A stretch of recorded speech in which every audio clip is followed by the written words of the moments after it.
Assalamualaikum warahmatullahi wabarakatuh. Perkenalkan nama saya Andriansyah. Kali ini saya akan membahas tentang sejarah. Di antaranya adalah sebagai berikut. Oke, contoh soal. Pada tahun 1867 terjadi perubahan politik di Jepang yang ditandai dengan kembalinya kekuasaan pemerintahan kepada Kaisar Meiji dan tangan Kossugan Tokugawa. Peristiwa ini menjadi awal dari restorasi Meiji yang secara efektif berlaku sejak tahun 1868. Tidak lama setelahnya, Jepang tumbuh sebagai negara industrialis, sehingga pada tahun 1894 ya Jepang terlibat dalam perang Tiongkok untuk memperebutkan wilayah semenanjung Korea sebagai dari kampanye perluasan wilayah kekuasaan. Yang pertama, pertanyaannya adalah jelaskan tentang implementasi dari program restorasi Meiji. Kita akan kembali ke latar belakang terlebih dahulu ya. Kesogunan Tokugawa adalah kepala pemerintahan Jepang ya pada zaman itu ya yang memimpin dari tanggal 24 Maret 1603 sampai dengan 3 Januari 1868. Pemerintahan Kesogunan Tokugawa ini dianggap sebagai salah satu tonggak penting sejarah negara Jepang. Ini karena Kesogunan Tokugawa adalah masa transisi. Jadi Kesogunan Tokugawa adalah masa transisi masyarakat tradisional ya yang akan pindah menjadi masyarakat modern ya yang dipimpin oleh Kaisar Meiji seperti itu ya. Kesultanan Tokugawa ini memimpin kurang lebih 260 tahun ya. Jadi selama 260 tahun mereka berpuasa seperti itu. Sehingga Kaisar Meiji pada saat itu yang juga dibantu oleh Kaisar Koumei yaitu memimpin sebuah revolusi Meiji, dalam bahasa Jepangnya itu Meiji Ishin, yang merupakan sebuah gerakan reformasi atau gerakan perubahan secara besar-besaran yang dilakukan oleh Jepang sehingga pada puncaknya itu sekitar tahun 1868. Jadi antara 1866 sampai dengan 1869 Jepang melakukan revolusi transisi dari masyarakat tradisional ke masyarakat modern yang dipimpin oleh Kaisar Meiji seperti itu ya, dari Kosuganan Tokugawa gitu. Itulah yang mengapa implementasi dari revolusi atau perjanjian dari revolusi Meiji ini ya. Lanjut, tujuan restorasi Meiji yaitu yang pertama adalah adanya sebuah piagam sumpah yang disebut dengan nama Gokujo no Guseimon yang artinya sumpah dalam 5 pasal. Sumpah setia ini diucapkan Kaisar Meiji pada saat pengukuhan yaitu tanggal 7 April 1868.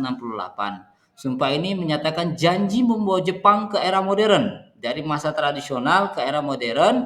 Berikut berisi 5 pasalnya tersebut. Yang pertama adalah pembentukan dewan secara luas di berbagai daerah. Kedua, semua kalangan atas dan bawah, artinya semua strata ya menjalankan urusan negara, bisa menjalankan semua urusan negara. Ketiga, rakyat biasa, begitu pula pejabat pusat dan militer harus diperbolehkan untuk melakukan hal-hal yang sehingga mereka tidak merasa bosan. Jadi harus diikutsertakan. Keempat, kebijakan lama yang buruk ditinggalkan sehingga semua dibiarkan berdasarkan hukum alam. Kelima, pengetahuan harus dicari hingga ke seluruh dunia demi memperkuat fondasi kekuasaan kaisar. Seperti itu ya. Itu adalah tujuan restorasi Meiji. Di dalam bidang politik pada tanggal 11 Februari 1889, Kaisar meresmikan yaitu ada 4 poin. Pertama, sumber kekuasaan bangsa adalah Kaisar yang dimana kedudukannya adalah suci dan tidak bisa diganggu gugat. Itu yang pertama. Kedua, sistem pemerintahan di Jepang menghadapi sistem pemerintahan yang diterapkan di bangsa Barat, gitu ya. Keempat, tiga, kabinet yang akan dipimpin oleh seorang perdana menteri yang membawai beberapa departemen seperti departemen dalam negeri, luar negeri, pendidikan, perhubungan, keuangan dan lain-lain. Terakhir adalah Private Council atau DPA yang diisi oleh para penasehat kasir. Jadi penasehat kasir ya, kaisar seperti itu ya. Lanjut lagi, restorasi di bidang ekonomi. Pada masa ini Kekaisaran Jepang mulai membangun jalan-jalan kereta api ya. Dia membangun bank, mengizinkan pelayaran yang untuk kapal-kapal asing yang akan mulai masuk ke Jepang, wilayah Jepang, terus melakukan perjalanan ke barat untuk mempelajari sistem ekonomi, mendirikan pabrik, menjalin hubungan dagang secara luas dengan negara-negara lain. Artinya membuka kembali ya selama wilayah Jepang yang dipimpin oleh Tokugawa ini ke era Meiji hingga membuka luas-luasnya untuk wilayah luar untuk bisa masuk ke Jepang seperti itu ya. Untuk bidang pendidikan, artinya mengajarkan tentang nasionalisme kepada warga Jepang untuk mencapai pendidikan dan teknologi yang modern, serta mendapatkan pertahanan nasional yang sempurna untuk memajukan bidang pendidikannya. Kaisar membentuk Kementerian Pendidikan pada tahun 1871. Sejak saat itu, siapa yang bisa mendapatkan hak pendidikannya itu semua bebas, baik dia wanita maupun perempuan. Baik pria-pria maupun perempuan ya, seperti itu artinya sama seperti ya mendapatkan hak dalam bidang pendidikan. Di bidang militer restorasi Meiji ya, langkah yang diambil yaitu menghapus golongan samurai ya dan membentuk tentara nasional yaitu pada tahun 1871. Tahun berikutnya Kaisar Meiji mengeluarkan peraturan yaitu undang-undang wajib militer pada setiap warga negara Jepang. Dengan begitu, tugas untuk menjaga negara bukan lagi hanya milik golongan samurai atau tentara, namun seluruh rakyat Jepang. Seperti itu. Di bidang industri, pada masa awal industri ya, Jepang memfokuskan pada industri teh dan sutra. Nah, hal ini agar bisa ya pasaran luar negeri dan banyak peminatnya sehingga devisa atau keuntungan ini banyak sekali untuk negara, kemudian digunakan untuk memodernisasi ya perusahaan teh dan sutra tadi gitu ya untuk pengembangan gitu ya sebuah industri dari industri satu ke industri lainnya seperti itu ya. Dan ini adalah tokoh-tokoh dari restorasi Meiji. Yang pertama adalah Kaisar Kaisar Kaisar Meiji. Kedua adalah Seigo Tokomari gitu ya. Ketiga adalah Hitohiro Bumi, dia adalah Perdana Menteri pertama Jepang. Keempat adalah Okubo Toshimichi, dia adalah salah satu pendiri juga dari restorasi Meiji bersama Kaisar Meiji. Seigo Tokomari ini adalah mantan perwira seperti itu ya. Perwira atau tentara. Oke, apa dampak positifnya gitu ya? Yang pertama, dihapuskannya sistem politik feodal sehingga golongan rakyat manapun bisa mengisi posisi di pemerintahan. Itu yang pertama. Kedua, Jepang berhasil merumuskan undang-undang serupa dengan undang-undang yang ada di bangsa barat. Ketiga adalah sektor perekonomian yang melesat, tidak hanya di bidang pertanian saja, tetapi juga di bidang industri. Hal ini ya sehingga mengubah Jepang yang semula menjadi negara agraris berubah menjadi negara industri maju. Seperti itu.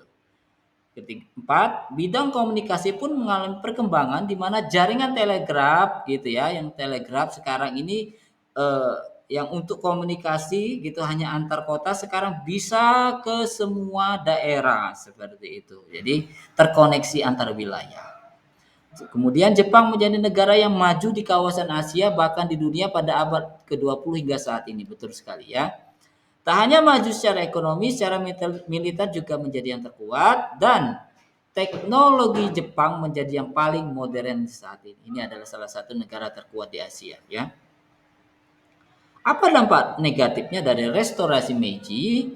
Yang pertama adalah golongan tradisional Jepang yaitu daimyo dan samurai kehilangan hak istimewanya.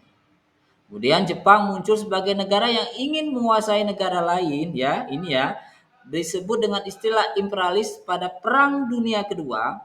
Negara-negara yang pernah diduduki Jepang antara lain Cina, Korea, Hong Kong, bahkan Indonesia. Nah, ini yang jadi sambungan dari ke materi kita nanti ya, seperti itu ya.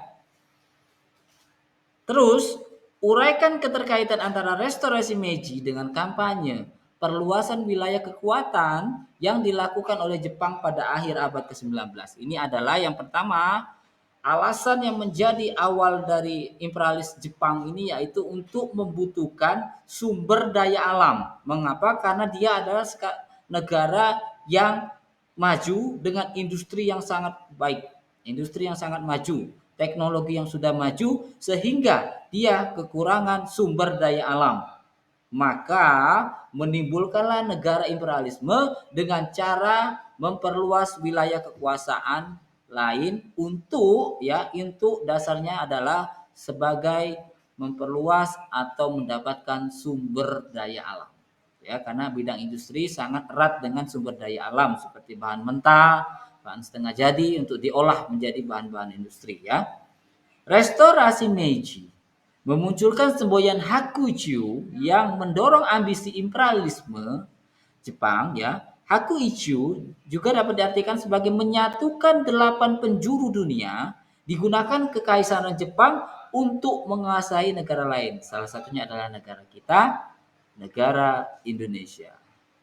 Itu saja yang dapat saya sampaikan. Terima kasih, semoga bermanfaat. Wassalamualaikum warahmatullahi wabarakatuh. Misraan Education and History.